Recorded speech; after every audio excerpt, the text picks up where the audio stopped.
But look, the reality is an untrustworthy advisor is merely just that, an untrustworthy advisor. It doesn't define it whether or not they're crooks or not, which is a silly piece of terminology.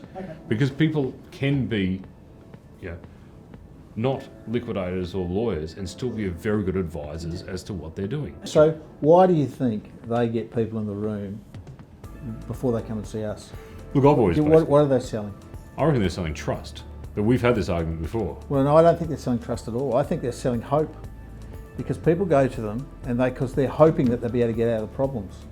They don't come to us because they know what sort of answer they're going to get from us, and ours is the hard, cold commercial reality of you're insolvent or you're not insolvent, this is what you've got to do. It's hard, right? It's going to cost you a lot of money. Where they sell hope. We can offer you this. And guess what? Your halo will be far bigger after you walk out of our office. That's what they're selling. And you think we sell... They're not selling trust. We sell trust because we're trusted advisors. We can tell you exactly how it works. But unfortunately, you can't get trust until they understand we're going to actually give them some hope at the end of the process. Granted so. Look, people go in there and they're blindly trusting. They don't ask the questions as to... No, they're hoping first. Then they're trusting, all right? It's when they hand the money over that they think, oh, we've got to trust this guy because we've just paid him 20 grand to look at us.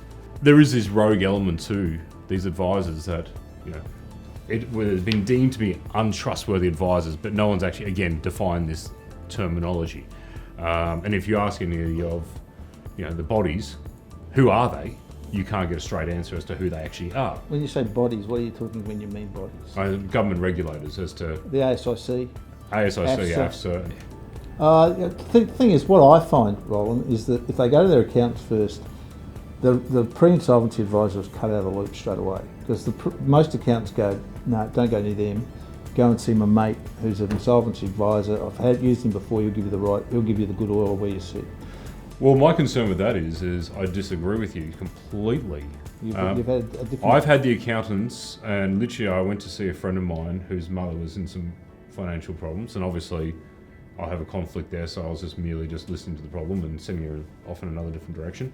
And the first thing her accountant, who was a CA, said was, there's some guys down the road, I need you to go have a talk to them first. And they were potentially, arguably... Do you know why they do that, Roland? This has been my experience. The ones that send them to me, the stable of accountants I've got are pretty straight down the line. They play with a straight bat. And I'm not going to put disparagements on the accountants, but the accountants, particularly the pre-insolvency advisors, get facilitation fees that aren't normally offered by us because we can't do it. We can't do it. So if you get to the bottom of it, you'll find that the facilitation fees play a pretty big role sometimes.